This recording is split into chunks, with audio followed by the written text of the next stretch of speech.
What's up, everybody? Once again, it is I, James, coming to you from the Nerdy Musings podcast studio. I am very excited to be joined today by Mr. Sean Forney. How you doing today, Sean? I'm doing pretty good. Yourself? Awesome. I'm doing good, man. Appreciate you coming on here. I appreciate you having me. Thank you. Yeah, my pleasure. My buddy Justin Mason recommended you, so I knew if Justin was recommending you, I had to reach out and get you on here. I appreciate that. Yeah, Justin's a good dude. Known him for about 10 years or so now. And Yeah, really, super really good good dude. dude. Yeah. Have you, so you've pretty much known him since right around the time he broke in then, or Probably even a about little bit before. a little bit before, I want to say 2, 3 years, something like that. We got a mutual buddy, Jay Lyston, and Oh, yeah. he went to, Awesome inker. yes. He went to a couple of cons and helped Jay out. And so that's when I initially met him. And he was, at the time putting together his portfolio samples, all that kind of stuff. And like you could see at that point, like he just, he had it Oh, going yeah. for him. And we the three of us all went to New York Comic Con together, 2016, I think it was. We hung out all weekend, had a good time and all that Yeah. stuff. And we stayed in touch through social media and stuff. And then finally, this past October, we were at New York Comic Con together, and we were like in the same row, but we were probably like 10 Right. tables apart or something. So we got to catch up a little bit here and there as the That's awesome. show went on. So yeah, it's really cool. Yeah, Justin, I've known him since like at least a few years prior to when he broke in, and I remember stumbling across his work and getting, I used to be able to get like little sketch cards from him, and he was doing sketch covers and all of that, so I would always support here and there when I could, and Nice.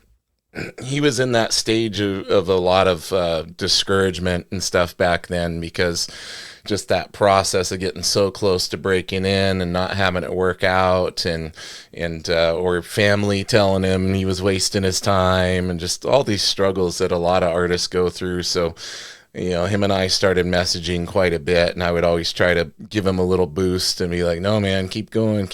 And Yeah. I'm so happy that he did. He's a phenomenal artist and a real good person. So it's always nice to see somebody like that succeed and break in and follow their dreams. And I know for him, like doing some sort of Spider-Man book was a big dream. So when he got on Spider-Punk, I couldn't have been more more excited for him.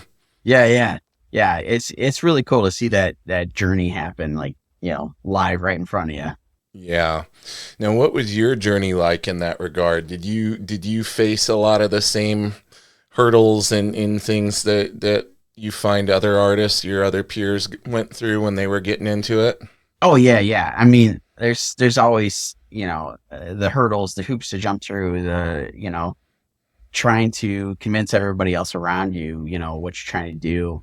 Yeah. Thankfully my parents were really supportive on it. Well, don't get me wrong, it took some convincing at the time to be like, Yeah. okay, this is what I want to pursue, whatever. Other stuff along the way, and there's definitely those struggles starting out where it's like, okay, it's with doing a lot of this, the paycheck is not always great when you're starting. So but I mean, it's that way with any kind of job that you dive Oh, into.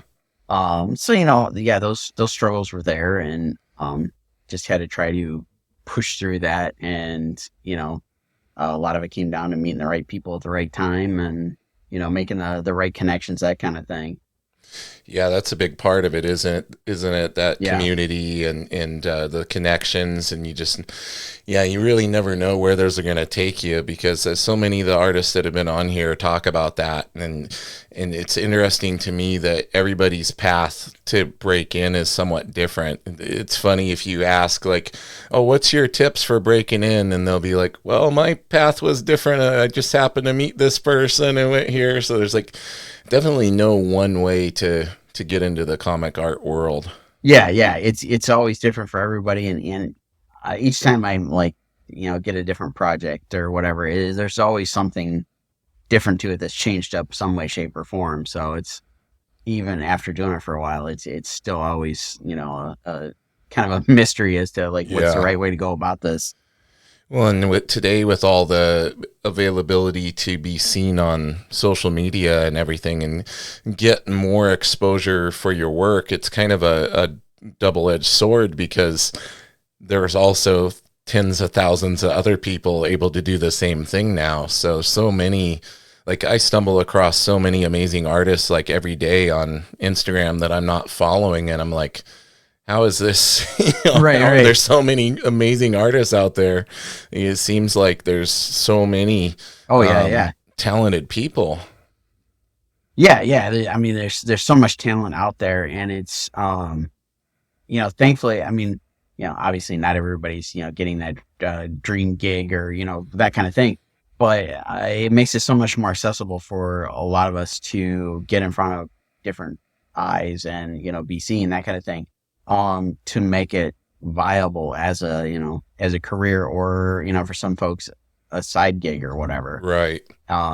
Just because of all the various social medias and all the anything online where you can get your work out there, whether it be like you said, Instagram, just posting artwork, or stuff like Drive Through Comics, where you can make comics available for purchase for downloads, things like that, and crowdfunding, and the list goes on. All those different things that are out there that weren't there a handful of years ago. Yeah, there's so many different avenues to be able to get your work out there, and get exposure and actually create.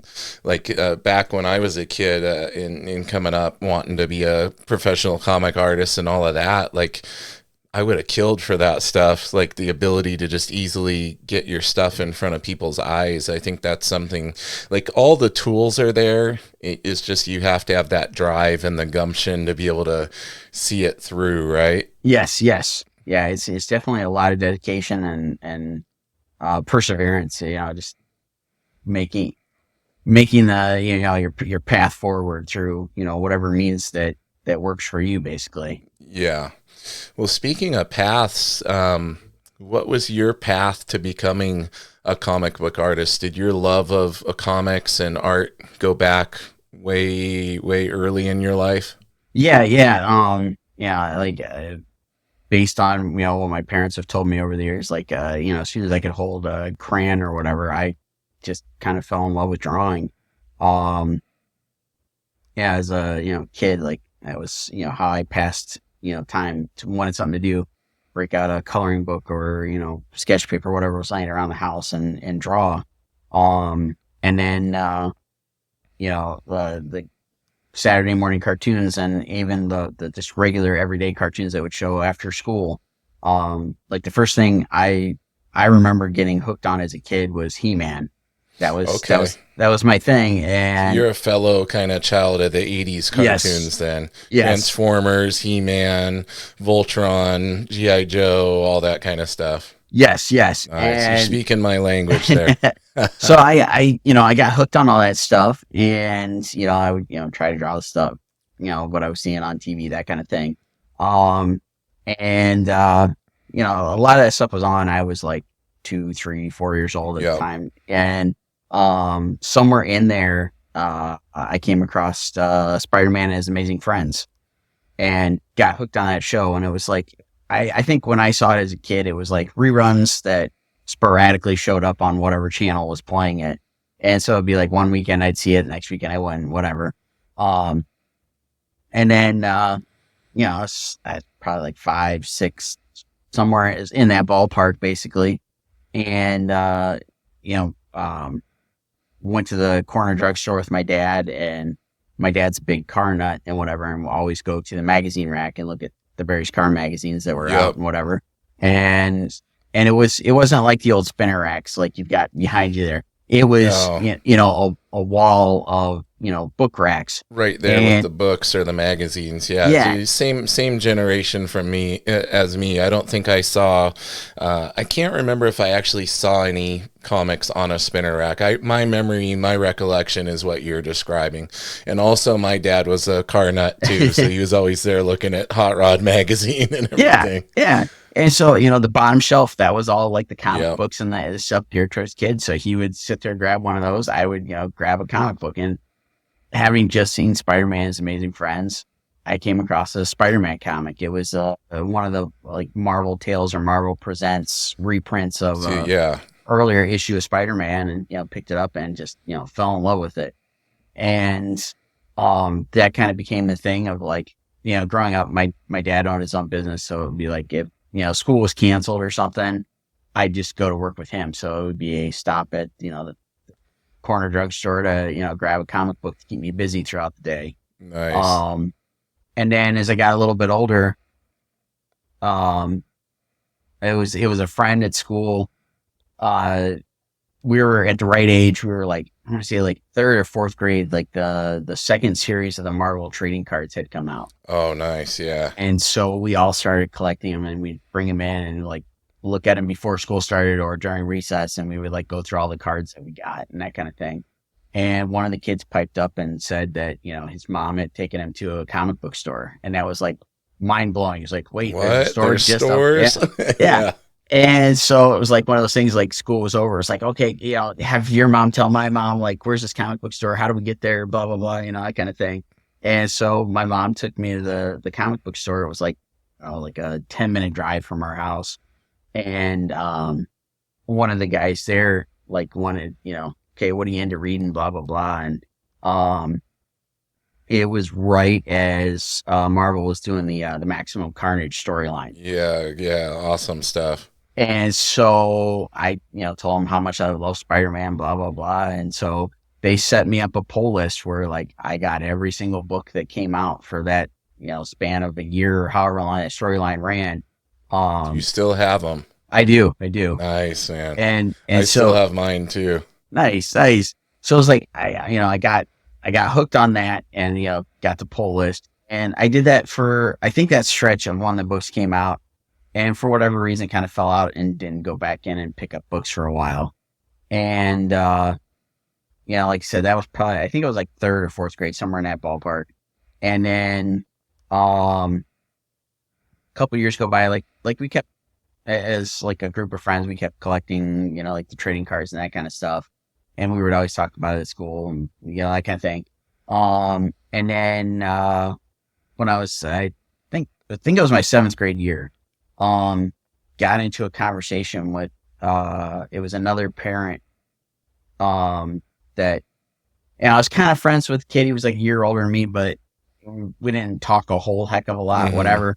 But something came up. We started talking about comics and whatever. And, his mom had said something about, Wizard Magazine doing this contest or something at the time. There we go. And got the Wizard Venom shirt on right now. Nice. So I bugged the heck out of my mom to, take me back to the comic book store so I could pick up the issue of Wizard that was out. They were doing whatever the contest was. And, like immediately got rehooked on everything. And right at that same time, Marvel was doing the Age of Apocalypse storyline. And that first book that came out, the Age of Apocalypse Alpha, I think it was called. Mm-hmm. And Joe Mad did the cover art for it. Oh, yeah. And like, that was like, that one I picked up at Corner Drugstore. And by that time, they actually did have a spinner rack in the middle of the store. And it was just a handful of comics, and they were all beat to heck because they were in a spinner rack. Always, and right? Just beating the hell out of them. And so I picked that up, and I was like, that was like one of the first times where I really paid attention to like reading the credits of like who was working on the book. And like shortly thereafter, Wizard did an article interviewing everybody that like worked on all that Age of Apocalypse stuff. And like I fell in love with Joe Mad's artwork. And like they did an interview with him, like how he broke in and stuff.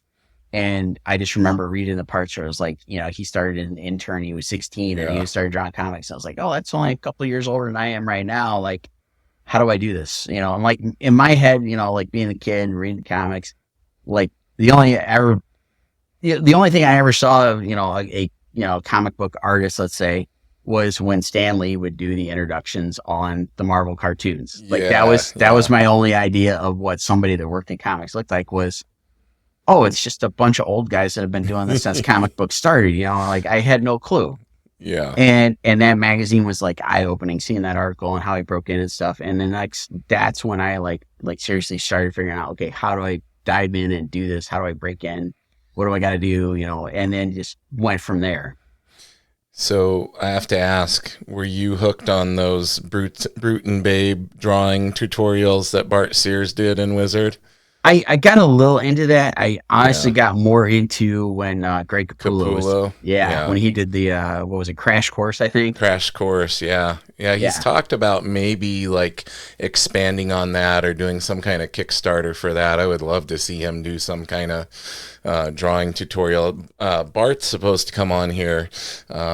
Hopefully we can get that booked here soon. We've been trying now for about 5 months. He's such a busy guy, but yeah, I want to talk to him about that too, because just like with Greg, like him having those in there was such a source of inspiration, because there weren't a lot of videos on how to draw or anything. We didn't have YouTube. Right. They're pretty much one of the only comic related books was, of course, the Bible for everybody, the How to Draw Comics the Marvel Way. Yep. So I just ate it up anytime, whether it was Bart's stuff or Greg Capullo's stuff in there. Yep. I just would pour over those things and try to get every little tidbit I could. Yeah, I did the same thing, and it's like, I don't know. I think Greg did that for what, a year or maybe 2 years or something. Yeah, and I think so. Then they started like basically having like a guest come in, and like each issue had a different artist teaching that something. Was really cool too. Yeah, like picking a subject, and then they would kind of give some tips on it. Yeah, and I did the same thing. I just like sit there and like, okay, how do I do this thing that they're showing in this tutorial basically? And yeah, I dove into all that stuff, and like just wanted to learn as much as I possibly could with all that. And it was a great resource at the time. Really was, yeah. Those were different times. It was cool. Yeah. It's funny you mentioned Joe Mad. You're the second guest in a row to mention Joe Mad's influence. I had Vikin Marion on here recently. His episode we recorded the other day, and he was hugely influenced by Joe Mad. So, and I have a ton of love for Joe Mad. We were talking about Battle Chasers and just how epic that was when that was coming out. Like, even though we were having to wait, for the issues to come out and everything else. Yeah. I was totally hooked on that. I ate up everything that they put out, and he did that Kickstarter a handful of years ago, whatever it was now. And I did the Kickstarter so I could get the art book that came with it. And they just, what was that, last year? They just did that 3 issues to finish up the story arc after all these years. And it was a huge influence on like even still today stuff that I do, like that it just like it's in my DNA at this point. Yeah, for sure. Yeah, Viken was talking about how just that influenced him, and also his love. He had a huge love of like anime and everything, so he was seeing like how Joe Mad was pulling from anime and doing that, and kind of showed him that he could expand his style and make things super dynamic and everything and exciting. So that's a big takeaway, I think, from Joe Mad's work, is that anime influence. Yeah. So during this time, you're seeing this stuff, you're doing these tutorials. Did you ever explore like some figure drawing classes or your basic drawing classes in school? Because I know I did, but I was always kind of, you got to do the boring stuff, right? So you got to do the still lives and all of that. And, right. We're wanting to work on comics, so it can kind of be a little frustrating. Yeah, and so for me, it was like super frustrating because, I did want to do that stuff so bad. And I grew up in a really small town. Like, that kind of stuff did not exist. And my 7th and 8th grade years, junior high, we didn't even have art class. Okay.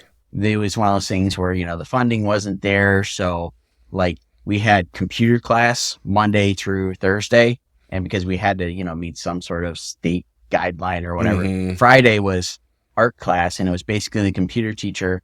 Like, the one assignment that still sticks out in my head was like she literally had like coloring book pages of flowers that she went and photocopied and handed everybody a stack of colored pencils and blending stumps. It was like, here you go, here's how you use them, and do art. For the next 40 minutes this is what you're doing. And it was just so discouraging. And in high school, I I got lucky. I had a really good art teacher in high school, and she came from a background like she wasn't into teaching. She just kind of fell into it because, like myself, went to school, got a fine art degree, and it's like, okay, what do you do with that for a real job? Mm-hmm. And she decided to pick up the job teaching, and she's still doing it. And we're friends on Facebook, so I Oh, see that's cool. the stuff that she still does. She's definitely uh, over the last few years done a lot more with her personal art and doing that kind of thing. Yeah. So it's just like it was still limited though, like what we had to offer because she was the only teacher for the entire high school, and um, we had like art 1 and 2, and then my sophomore year they added an oil painting class, which I loved. I didn't really know what the heck I was doing with oil paint at the time, but Mm-hmm. um, dove into it, had fun with it. And my junior and senior years of high school, I actually went to college. They offered a program. It was like I could go to college and get all my credits out of the way that whatever I Yeah. wanted to do. Yeah, they So call that here. They got a program like that called like Running Start or something like that, where the high school kids can get in there a little early. yeah. So I took advantage of it, and I went to like the local state community college that was real close to home. They offered like a drawing class, and so I Okay. took it. It was it was kind of a stupid idea, but it was like, okay, it's a drawing class, and we did do a little bit of figure drawing, but it was all fundamental stuff. Right. And it was like it ran Friday, and it was like a really late day. I forget what it was, but it was like a 4 hour long class, Mm-hmm. and so I was at school until like I think 8 o'clock on Fridays. Holy cow. Yeah, but it was fun because there were a lot of people in the class, and it was like this really diverse group. There were like I was like 16 at the time taking the class. There was one other kid in the class that was like doing the same thing I was, and then there were like college freshmen that were taking the class, and then there were several adults that were either one was a retired gentleman. He decided he wanted to take some classes just to pass time, whatever. So he took the Yeah. class. Um, there was a lady there that like she worked in the administration office. She wanted to take a drawing class for kicks. There was another guy in there. I'm trying to remember what he was going to school for, but yeah, he was at the time. I want to say he was probably in his like 30s, somewhere in there, and he was trying to get into a new career. So he took the class, and he like the funny thing was like there was a couple of guys in the class. They were into comics, and so we talked comic stuff. And like the gentleman I just mentioned, he was working on his second career or whatever. He was a huge Frazetta fan.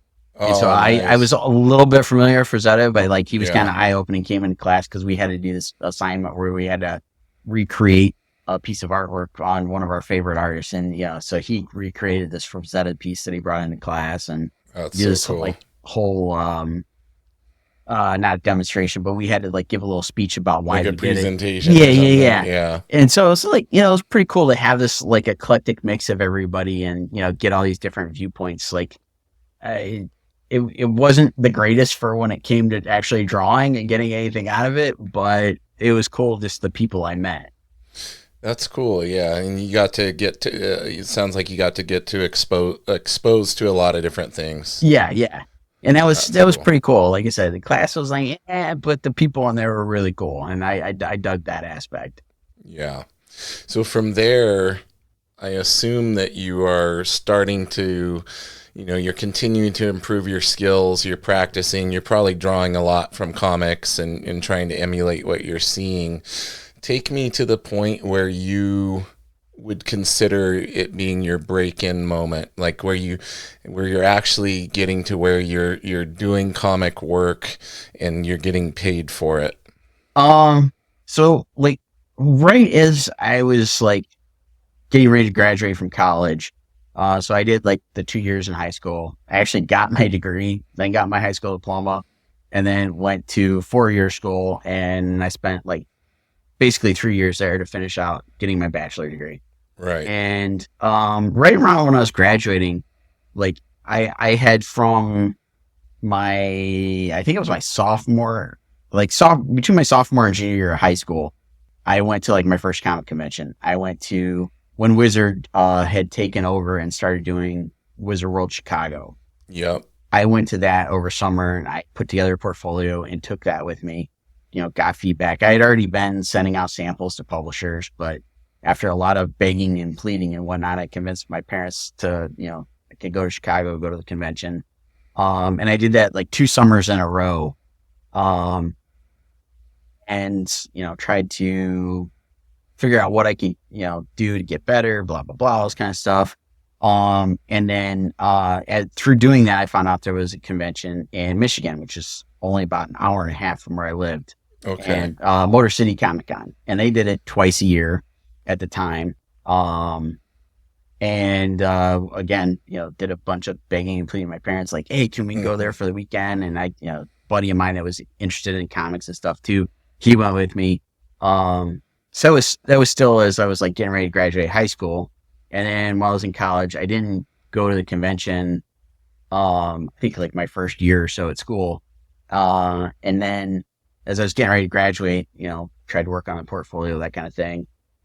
Went to the convention, did the portfolio thing again, whatever, and got to meet people and like start to build some of those connections a little bit because I'd seen them over the couple of years. Starting to recognize you a little bit. Yeah. So, and then at some point in there, my wife and I, we were dating at the time, and we now currently live outside of Columbus, Ohio. They used to do a show called Mid-Ohio Con, and I'd always wanted to go to it. And it seemed like it was too much to drive to Columbus area from where I live. And so they always did it Thanksgiving weekend. It was always the Friday, Saturday, Sunday after Thanksgiving. Okay. So when we were dating, we were like, okay, she's like, come down and, stay with us for Thanksgiving weekend. We'll go to the convention over the weekend. And so we did. And again, I got to know people. Like by that time I had joined, digital webbing, which is okay. Love digital webbing. So that's where I first met Ryan Otley and Ryan Stegman and all of those guys was through digital webbing. Yes, same. And so I got to know those faces, and I had made a couple other connections I knew would be at the con. And so I went and chatted with them, and I went to a panel that was like, a breaking in comics panel.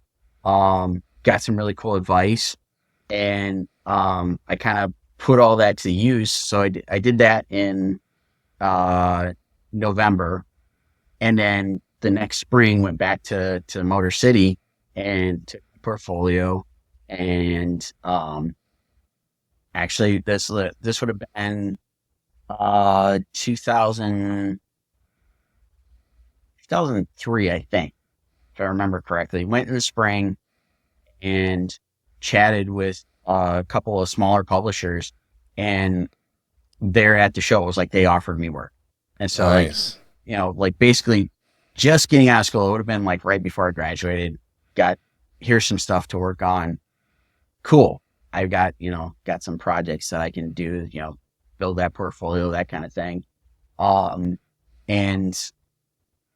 that following, if I remember right, that following spring, we signed up and did our first show where we actually sat and had a table at Motor City Comic Con. So it would have been spring of 2004, I think. And by that time I'd done a couple of small projects, and one of the small publishers I had done some stuff for asked me to come up with a story for an anthology. And I called up my, again, we were dating at the time. We lived like 2 hours apart. I called up my wife and I'm like, hey, I got this opportunity to do something for this anthology. And we came up, like an hour phone call, came up with this whole story where we created our character Scarlet Huntress. And she appeared in this anthology we did. So this first time we go and we said at the convention, I literally had no clue what I was doing. Like, didn't even think about it. Like, my wife convinced me. We went to Joanne Fabrics and bought like a really cheap piece of fabric. So I had a tablecloth. You got to have a tablecloth. Yeah. That's why we need the woman's eyes on this stuff. Cause we'd be sitting there with, I would have been sitting there with just a bare wood table and like a couple portfolios on it. And she like, okay, we need to go get a tablecloth. Let's go do this, blah, blah, blah. And so we got there and we set up for the show, and I was literally waiting for the publisher to show up with the book. So we actually had some sort of product to sit on the Yeah. table. And it was like one of these like just goofball situations where it was like, he came there, had the books, but I had to pay him for what I owed him for the books, for the printing, so that he could get into the con. Oh my goodness. So had to go through all that, do all that. And it was really cool. Had a good weekend. Yeah. I did like a bunch of sketches. Like my experience at that point in time was like going to some of these bigger cons and meeting some of the bigger name artists. Like I have a like old hardcover sketchbook where I had gone up to guys like Jim Lee, Rob Liefeld, Michael Turner, David Finch, all these guys, and they would do like the quick little they head used to sketch do that and a lot Sharpie. more back in the day. Yeah, and so like that was my experience. Like that's to me, that's how cons work. So I sat there and I Mhm. was like, I'll do free sketches. Well, and people were like, no, you should charge. So like I started doing like I did them for like $1 a pop, and I Yep. did sketches all weekend long. But like I had people coming to my table because it was just like that seemed like such a crazy idea to everybody. They're That's like, exposure though, yeah. right there. And I met like a couple of guys that like they came over just to give me grief for doing that. Mhm. They became friends. I've been You good know friends why with them ever though? since. Because then people wanted them to do that. Right. And we're upset. Right. Why aren't you doing the same thing this guy over here is doing? Right. So it was like I made these connections where I've had, basically like lifelong friends because of Nice. going and doing that kind of stuff. And then it just snowballed from there, started signing up and doing other conventions and, just all that mess. And, we're now at, that was 2004 and now we're at 2025. So it's, 21 years of conventions and whatnot. That's amazing. Yeah. And Scarlet Huntress is still around. Yes. So we started it way back then. And it honest to God took us 20 years to finally finish that story arc. We started way back in like 2003, 2004 when we came up with that whole thing. We wrapped up and did the 5th issue, wrapped up that story arc we've been working on because it was always one of those things where it would work on the book as I had time in between stuff, so it took forever to get each issue out. Now we're working on doing it a little bit more consistently. We last year we did kind of a preview launch per se of we're starting volume 2. This will be issue 1 of volume 2. We're doing each book is going to be Scarlet meeting a different cryptid. Okay. So we're starting out with Mothman. So the first issue is nice. Scarlet Huntress meets Mothman. So last year at San Diego Comic-Con, somehow we've gotten lucky. It's the 2nd year in a row. I don't know. I saw that you got to be at San Diego. That's amazing. So I did San Diego Comic-Con. My buddy and I started going. He got a small press table. So from 2009 to 2014 or 2015, he and I set up in small press. And we split the table and we did our thing and we tried to promote the book, blah, blah, blah, whatever. Then 2014 or 15, whichever it was, I finally got an Artist Alley table. So from 2014, 15, whatever to 2019 was in Artist Alley. So you were there in 2016 when I was there. I should have been. I got to go once in 2016. So more than likely, we have been within the same circle. Yeah, I probably looked at your stuff at your table. That's crazy. So, did the convention, like I said, it was in Artist Alley, and tried to promote the book what I could, but being an Artist Alley, most people were like, unless it was like some sort of exclusive. Yeah. Most people didn't care about the books. It was like, okay, give me a sketch or what original art do you have? And that's the vibe of Artist Alley. And it's cool. I absolutely love it. That's why I like being there. That's how I get to do my thing. And then, pandemic hit 2020. We didn't go back. And then it took until last year to get back in. And I got my Artist Alley table. I went in, did my thing. But my wife and I were both like, let's both apply. We don't know what's going to happen. It's a juried kind of lottery type system. It's really hard. I don't think people realize, like, it's just hard in general to get passes to go to the con, let alone get a booth or something at the con. Yeah, exactly. And so we just like, okay, let's just wing it. I'll apply for Artist Alley. And she's like, I'll apply for a small press and we'll promote the book and we'll just, whatever happens, we'll go and we'll do our thing. And we both got tables. I got the artist alley table. She got a small press table. And then we then panic set in. It was like, okay, cool, excitement. And it's like, how are we going to do this? Artist alley and small press are the complete opposite ends of the convention center. There's no way for us to watch each other's back, any of this kind of mess or whatever. We figured it out. We got some friends to go along. We made it happen. And it was awesome. So the whole reason I went down a sidetrack there was because that's where we debuted this preview show, Scarlet meets Mothman. And it sold out over the weekend. So it's like, all right, cool. It's Mothman's so hot right now. I mean, yeah, exactly. Wasn't it silly? My wife always shows me that statue where he's got a big butt or whatever. Yes. She's like, Mothman's he's caked up. Yeah, he does a lot of squats. Joke about Mothman. That's awesome. And yeah, it's huge. And so we sold out of the book. And then, so I did a short run. We did 25 trade dress copies, 25 version copies, sold out. We were ecstatic. It's the first time we sold that many books at a convention. Plus we sold all the previous issues. Let alone San Diego freaking Comic-Con, dude. Exactly. So it was all right, let's make a plan. We found out right before we left for San Diego, we got into New York Comic-Con. It's all right, we did another exclusive, took that to New York. Didn't go over quite as well, but for us, book sales had never been our strong suit, but it still went over well enough. It's all right, cool. So now we're we did this previous shoot, it was 16 pages, and we did a couple exclusive, short runs of it. I'm in the process of, we're adding 8 pages to the story to build it up to a full 24-page book. So hopefully in spring, our hope is around when we go to WonderCon, launch the Kickstarter to get the book out there and do the full actual issue. Yeah. And, hit a much bigger audience through Kickstarter.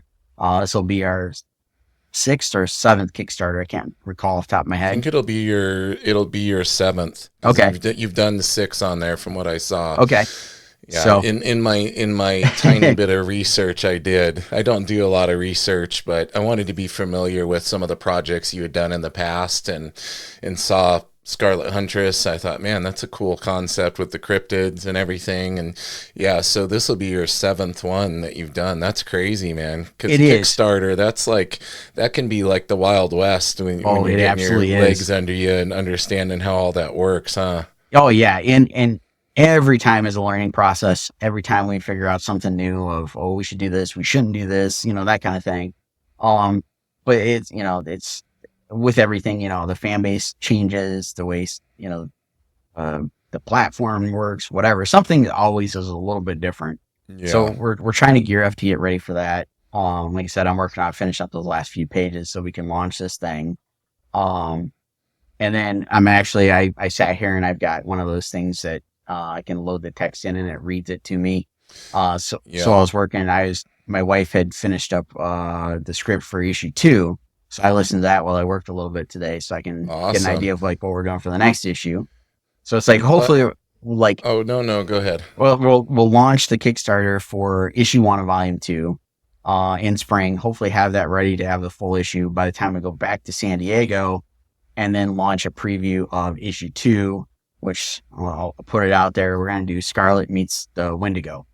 Kind So we're gonna have fun with each one of these issues with some sort of different cryptid in there, and that's unique. Yeah, I like that. And I kind of in my head was playing up the idea like the old Abbott and Costello meets Wolfman, Abbott and Costello meets Frankenstein, that kind of thing. Play up that kind of idea, and we're just having fun with it, and the cryptid thing for the last couple of years has been really big. Like Mothman's huge. That's anywhere we go. That's oh my God, Mothman, But even more of it, it's just kind of taken off in the last few years. So it's we're going to, kind of lean into that a little bit harder than we've done in the past. So smart. Yeah. I was just going to say how cool it is that going way back to when you guys were still dating, you started sharing in this creative journey together. That has to be special. I know how important having that support from your significant other is, and the fact that you're now, continuing to do this together, that has to be really neat.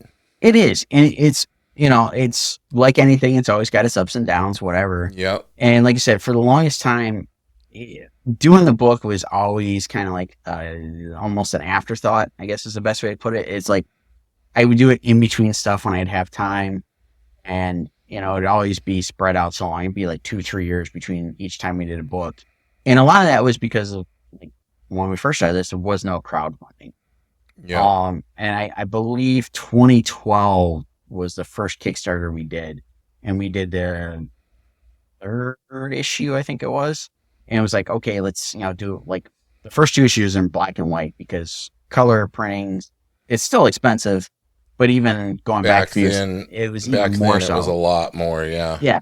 And so we found out about the whole Kickstarter thing. A couple of friends of ours, they worked in film and they were trying to put together their own indie horror movie. And so they did Kickstarter and some other things to raise funds to do this. And it was like, just as they were doing it, I started seeing a couple of comic creators jump on there and start doing comics and things like that. And I'm like, okay, how do we do this? So like I picked their brains and tried to do a bunch of research. And so we launched and we did the first Kickstarter. No clue what we were doing. And it was just like skin of our teeth that, I'd funded and we were able to, do the book and it had all sorts of disaster written all over it when we did it. But the one thing I was like, all my friends would come and tell me, is like, I really love how you did the video because I conned 2 of my friends that were into doing the film stuff. And when I was like, help me shoot the Kickstarter video. I have no idea what I'm doing. And so like my one buddy that did it, he does lighting professionally for movies, commercials, all that jazz. And so like this thing looks beautiful. Like, I don't know if it's still out there where you can watch that first one, but I'm going to have to look for it. I'm going to have to look. It looks amazing. He did an excellent job with it. I look like an idiot trying to go through and talk, but the video served its purpose. And each time we learned something new when we did the Kickstarters. I was like, oh man, I don't know if I want to do that again. And then it's like, all right, got an idea. Let's dive in and try to do this, and let's be a little bit more successful than last time. And thankfully, each time we have done a little bit better, both in like the number of people that want to support the project, as well as basically the dollar amount that we hit. Right. And it's seeing that growth is always kind of like that little bit of a nudge of like, okay, let's do the next one, and hopefully we'll do a little bit better. And that's allowed us to make the books a little bit quicker. It's still a year or so in between each story, but trying to narrow that gap a little bit more so that we can get the book out there, hopefully get more people to see it and see where it goes. Sounds like you've shifted your focus a little bit more. Like you said, you were doing it in between things, but now you're kind of putting a little more towards it, making that your main thing, and then probably doing some things on the side on top of that. Yes. It's definitely become a little bit more focused. And, I like I said earlier on, it's a lot of this is like, come about because of people I've met and stuff. And I'm super fortunate that it's been a little over 10 years ago now. I started working with Murat Michaels on a lot of his stuff. Oh, yeah. And like seeing all the stuff he's done with doing the crowdfunding stuff, it's just been like that kind of nudge of like, okay, tell me a little bit of how you're doing this because, I want to make this a little more successful than it is. And also, like, not only with him and I having a good friendship, a close working relationship, and all that stuff, where we can, push each other's, kind of ideas of like, okay, how are you doing this? What can I do? That kind of thing. But I've also been very fortunate over the last couple of years. I worked with Coffin Comics with the Lady Death stuff and seeing how they do their crowdfunding stuff. And that's great. And so it's like, and I could like just keep rattling off friends and stuff that have done this over the last few years that have been very successful at it. And it's like, I can learn quite a bit from what they're doing. So that it's like, okay, how can we make this a little bit more of our, maybe not main focus, but definitely focus on a lot more to where we can do this and be successful with it. And, get that exposure out there, get more and more eyes on it than we've ever been able to do in the past. Yeah.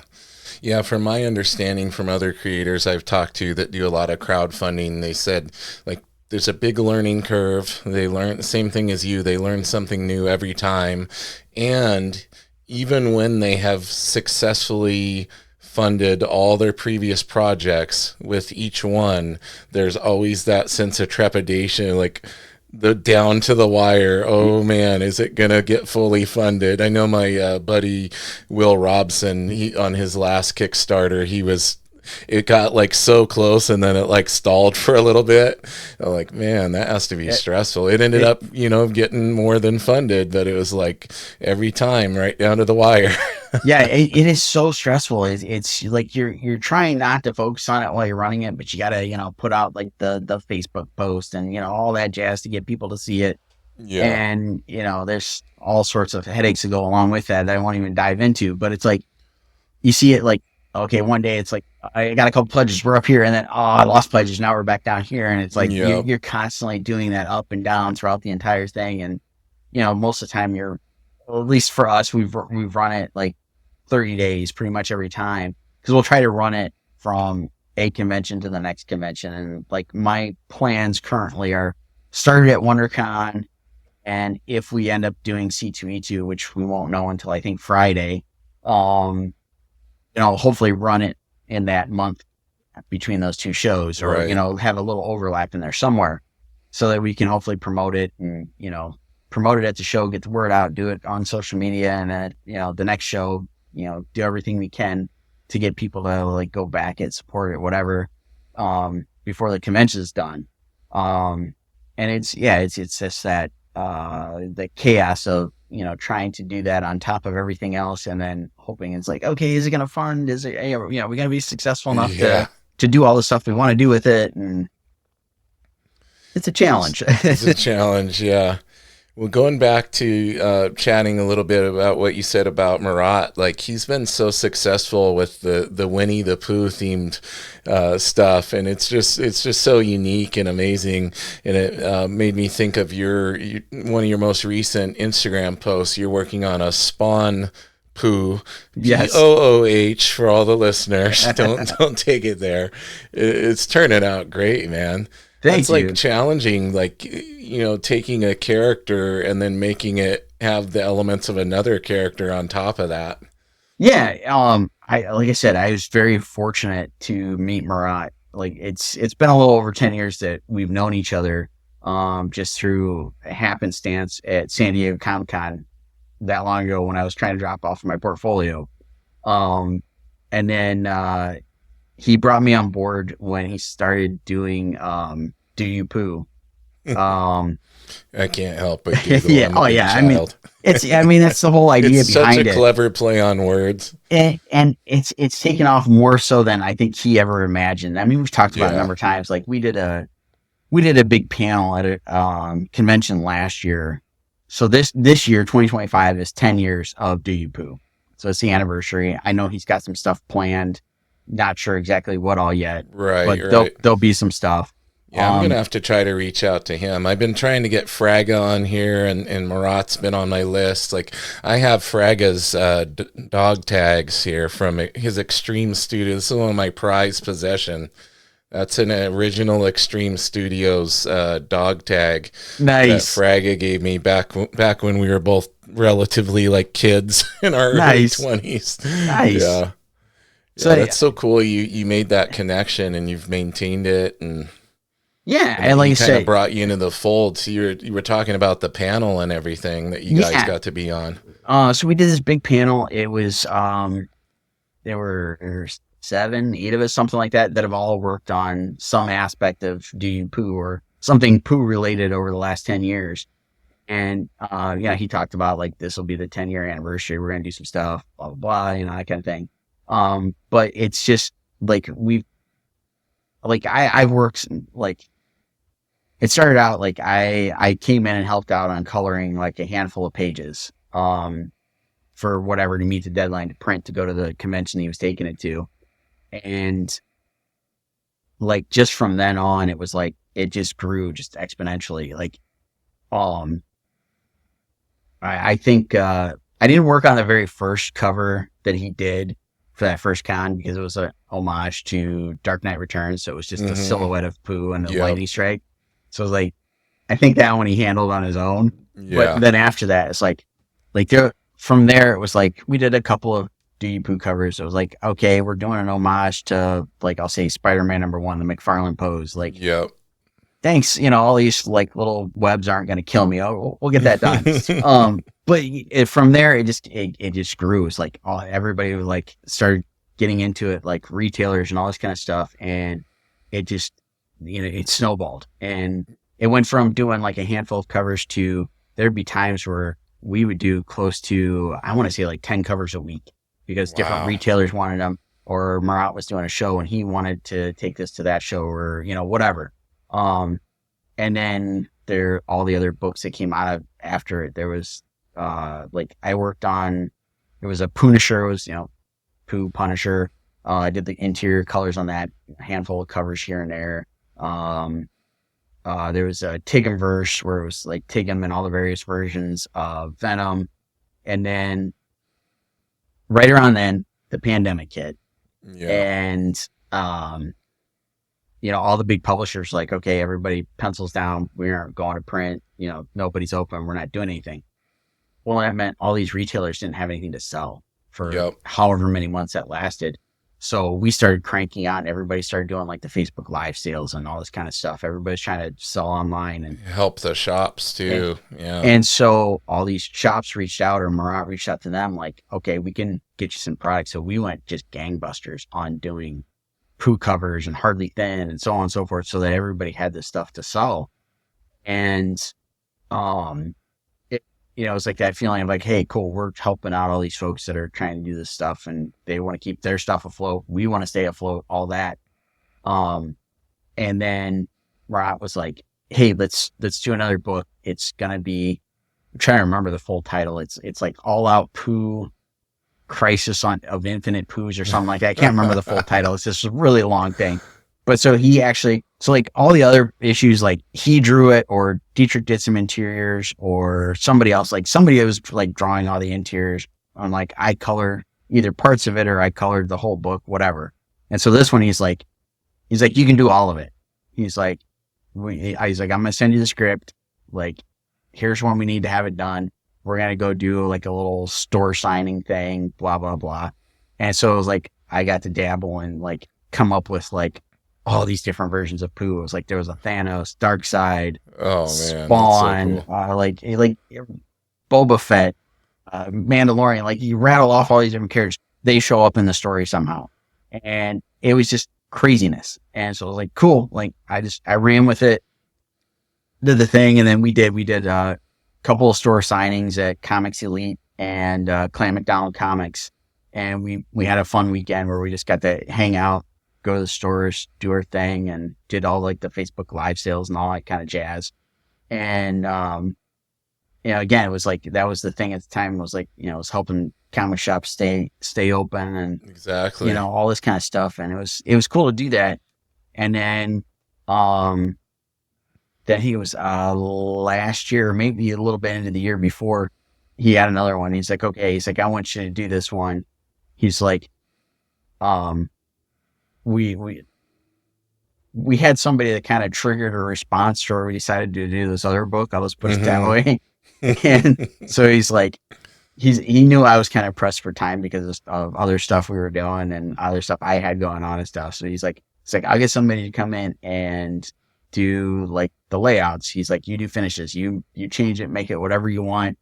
And he's like, we're gonna do it. It ended up being Counterpoint Comics presents Pooverine and Tigum.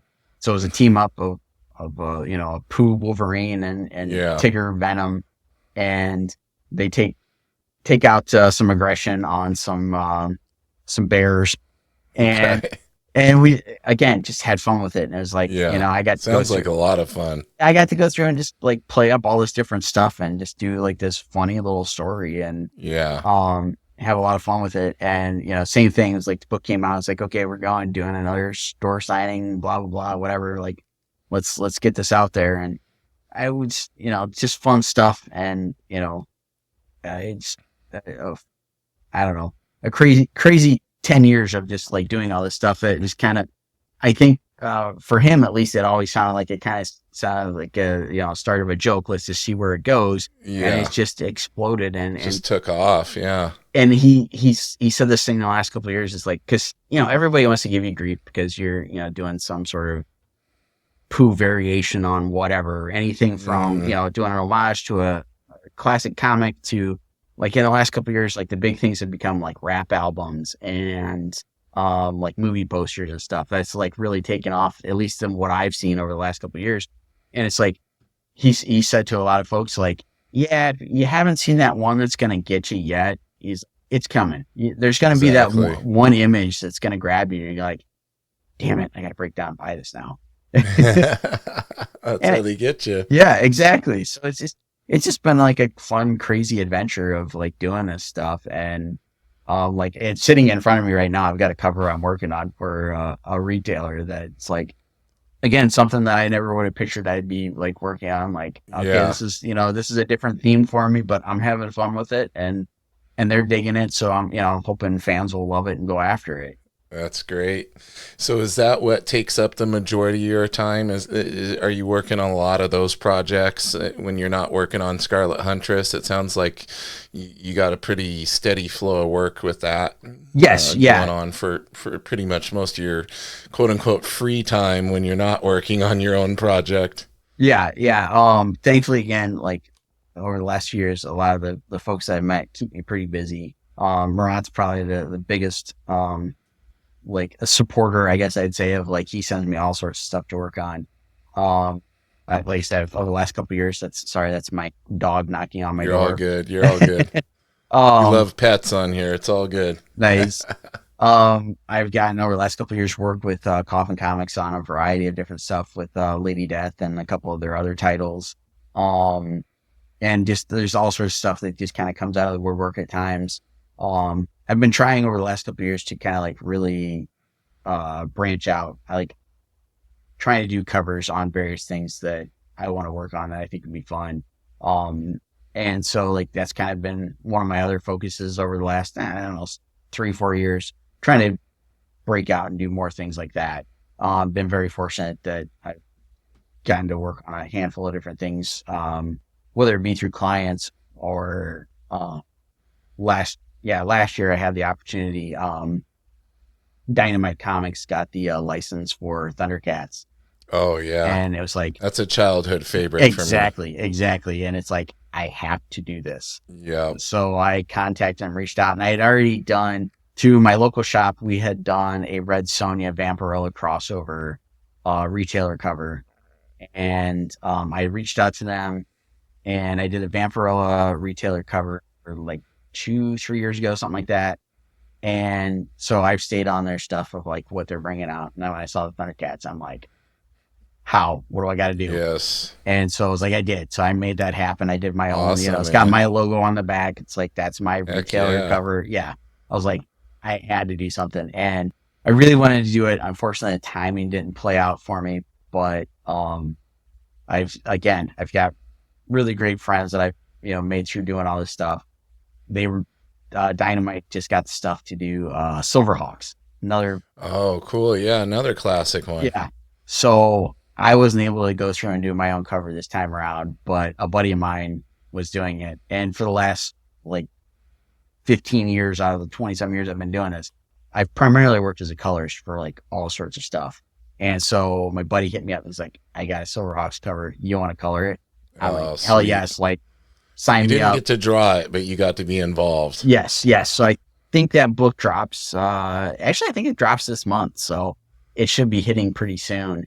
Very cool. So yeah, I mean, like, again, one of those childhood favorites growing up. It's like, okay, cool. I get to work on this in some capacity, and I've been very fortunate enough to do a lot of stuff like that over the last handful of years, where stuff has just kind of almost fallen in my lap. It's like, yes, absolutely, sign me up. Like, when do you need it? Sweet. Well, it sounds like you are a busy man, which makes it even more special to me that you made the time to come on here today. It's been an absolute pleasure chatting with you. I know we could keep going, but I always like to save stuff for later because I have a feeling I would love to have you back on here, especially to talk about some of your Scarlet Huntress stuff and the next, Kickstarter that comes up. Anything you want to come on here and promote, I'd love to have you back on.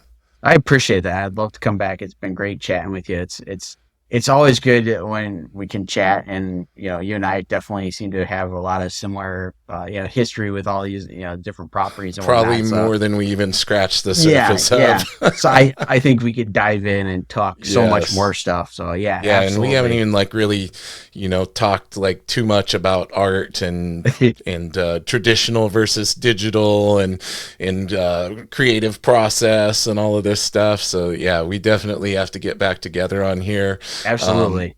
as we wind down here at the end, I always like to give the guest opportunity to let everybody know where they can find you on social media, any online platforms, and any projects, upcoming stuff that you can talk about that you want to put on people's radar. I'm going to give the spotlight over you. Let everybody know where they can find you and what you got coming up that they should support. So website is Sean Forney, SeanForney.com.